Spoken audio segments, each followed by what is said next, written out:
Doom Patrol Season 4, Episode 4, KC Patrol.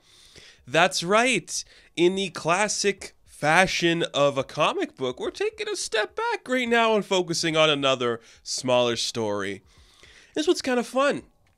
You know, it feels kind of cool that we're jumping a little bit ahead in terms of the canon of Doom Patrol in the books. A lot of the show has been very inspired by the Grant Morrison era, and I get that. It's one of the best eras of comic books ever, and it's one of the best Doom Patrol stories of all time. Then Gerard Way kind of like took the initiative to make these characters a certain area in the new, was it the Young Animal imprint? They were a part of an imprint for a minute and introduced a couple new characters. We're seeing them featured here, which I'm like, that makes sense. 4 seasons in, it's not like we're out of story. But it does kind of feel cool that we're like, hey, we've been doing this a long time now. We can actually skip forward a little bit and tell new stories of new characters. It's kind of exciting. Because this episode is all about Dorothy. We didn't see her much last season. She went off with the Dead Boy Detectives at the beginning of Season 3. And she didn't really come back. And now it's her story. So this is kind of just like, okay, she took like the necklace that the Dead Boys got for her. Are they still getting their spinoff? Who is to say? Probably not at this point, considering everything going on with whatever. You know what's happening. Probably dead on arrival. She's going to go see her father in the afterlife. Turns out she didn't do that. That's kind of like the big reveal of this episode. It kind of starts off with her giving like this rallying speech to some of the newcomers of Danny the Street. And she's just saying, like, yeah, I went to the underworld with my friends. I was able to find my father, and we spoke, and I said everything I wanted to say to him. We had our resolution. She comes back to live her life on Danny anew avail, just able to live her life in a new way she wasn't able to. We find out later in the episode that was all a lie, but we'll get to that in a bit here, because it's a Dorothy episode. We're going to be going back to the Dennisons, and we're going to see Danny is now a trailer park in like an alternate dimension kind of place. There's like a van they park in the middle of a street, and the beautiful women of Danny come to the, I guess, just like a normal town somewhere and try to like bring on the good word of Danny and helping people aspire. And look, I don't know what the criticism is when it comes to this stuff, again, because I think most of the people that watch Doom Patrol are aware of Danny and that whole concept. But I wonder if there's like some people out there who see this type of story where we have some drag queens literally redo graffiti to show like the power of acceptance. And I wonder if people are going to be upset by that. But then I'm also like, if you're watching Doom Patrol and you don't get that, like that's the message, are you going to understand? Like, it's weird to me. I could see how this episode compared to other ones feels like it's pushing an agenda in an essence. I don't think it is, but I understand how like a more simple person could perceive it as that, who doesn't understand that's like the theme of the show and everything Grant Morrison did with these characters. Like, I get how that could be the theme of this, but it's kind of fun. So they're doing that, and Dorothy is just kind of in a rut. She doesn't know what she wants to do, who she wants to be. She's kind of upset with the world because we know she didn't get to talk to her father. The rest of the citizens don't know that. She's just kind of like, I'm not a little girl. I don't know where I want to go. And you see Danny and Maura Lee are trying to get her out of this funk. Like, you should go on new adventures, see the world, maybe even see the Doom Patrol again. Like, actually get out of this rut and do something with your life. She's also obsessing over this comic book character called Space Case. Now, Space Case, we all know, is a comic book character in the Doom Patrol canon. And we're going to introduce her in here. Madeline Zima is going to play her. We'll get to that in a minute here. So she's just trying to figure out the funk, what she's going to do. Maura Lee's trying to help her, kind of helping in an essence. But as that is going on, the villain from her Space Case comic book comes to the real world and takes over the Dennisons. And what is the Thermomax? It's clearly a really basic play on Thanos. It's like Theromox, Pharanix or something like that. This guy, practical effects, big boy, shows up, puts the citizens of Danny into like these weird robotic heads to take them over, and the only ones left are Maura Lee and Dorothy and Danny to some extent, but Danny gets kind of like fried up and they go down for a minute. kind of interesting stuff.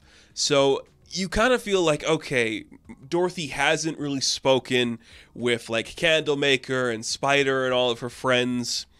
So she is in a weird position where she doesn't know what to do. All of their friends are like robotic zombies and taken over. How are they going to get out of this one? She dreams a little too hard, and suddenly, Space Case is on the case. And Space Case comes into the real world. And it's Madeline Zima, who is a young actress that I know from shows like The Nanny, which is so old. I'm like, oh, the kid's grown up, hasn't she? She has been in this industry for a while. Maybe she hasn't got picked up for another role like this before. But Space Case, a character maybe not everybody is familiar with. I'm not the biggest... I don't know a lot about her, I should say. But it's cool that she's in here. Doing great, so perfectly cheesy and weird and silly, doesn't understand human emotions, and then her subplot throughout this episode, because Theramax is her father, she just like, he says like please because he's trying to get Dorothy's necklace, and she's like, you never say please. I always beat you, I always kill you, and you come back. And I love like the weird idea where it's just like, yeah, in the comic book, he dies every other week. Then he comes back to life. And, like, it doesn't really matter. And, like, their existence in a comic book has all this backstory that doesn't exist in the real world. But now they're in the real world. And what is anything? What does any of this mean? Is their connection real? And I'm like, this is awesome. I love that stuff. That's what Doom Patrol does better than anybody. I've said it for a long time. Like, the first season when they're like, here's a Flex Mentallo episode.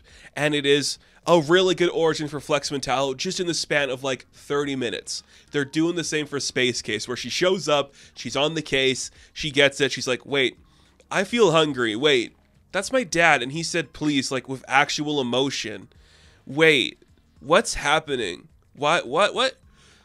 I can't kill people now because they're actual consequences. You're like, whoa, okay. I thought that was an insanely fun area to explore. And that's just kind of what this episode becomes as it progresses.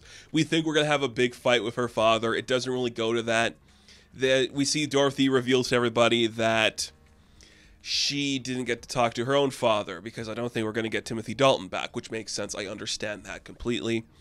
And she's like, there's so many things I wanted to say to him, but I never got the chance to. Don't take for granted the relationships you have with your father. It affects Space Case and Theramax, and he releases Danny and the citizens there. Keeps everybody okay. Including Candlemaker, who comes back because he gets captured too. You're like, okay, that's intense. I like it, though. And he just kind of leaves because he is working for some unknown character.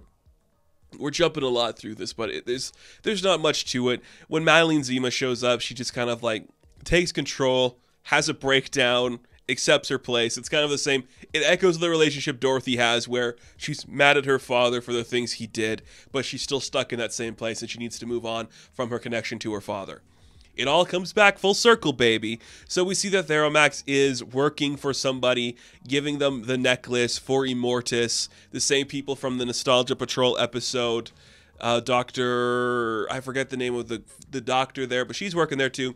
Some comic book artist is drawing pictures of Space Case. So you're like, oh, Space Case wants to meet her creator. Is her creator the bad guy? How fucking meta are we gonna get? Is it gonna be... Because it was Darrington, right? He worked on that book where we had Theramax in there. I don't think it's gonna be him. I don't think it's gonna be Grant. It might just be somebody completely new, but a comic book artist is working for Immortus. And maybe that's how it's going to get super meta, because, again, we did have the Flex Mentallo comic book and Doom Patrol comic books in the first season. That could be where we're going. And the episode ends where Danny is okay, but Danny and Maura Lee are kind of talking to the citizens like, I think it's time for us to move on and spread our good word across the world. We were reminded today that there is good out there and we should try to find a place for it to do. You're all welcome to stay for as long as you need, but when you're ready to move on, there's a world out there to explore. And you're like, yeah, that's kind of fun. I do like that. I like that energy, the way it's presenting that. I think it's very powerful, very well done. Because again, that's the whole theme of this. It's like, you can hide away what makes you special and what makes you feel safe, but you have to take those chances and go to the real world and show everybody that. And I'm like, that's really cool and really interesting. And the episode ends with Dorothy and Space Case headed off to go see the Doom Patrol. And I'm like, that's really fun. I wonder if Casey is going to become like a mainstay on the team now. I don't know. They haven't shown any promotional material with her really in it. I think we'll do another episode next week where Dorothy and Casey go there and have their interaction that way. Maybe she'll be the one that like gets Larry to go to space, because we've been setting that up for a while where he's going to have to do something in that aspect. But really fun change of pace. I love seeing Danny and the Dannysons come back into stuff. Dorothy feels like a full-fledged character now who went on an entire journey, which is cool to see. More modern characters in the Doom Patrol pantheon showing up is very exciting. This episode did really well. I understand how some people are like, can we just get back to Brendan Fraser doing something crazy? I'm like, yes, we will. But a good palate cleanser episode to get us into what's coming up. Immortus is doing some weird shit. Crazy, crazy, crazy. But that, my friends, is going to do it for this episode of Doom Patrol. Now, thank you guys for watching this review. Be sure to like and subscribe to the channel. As always, you can check me out on Instagram, TikTok, and Hive. I will catch you in the next one. Have fun. Stay safe. Don't forget, Space Case is on the case.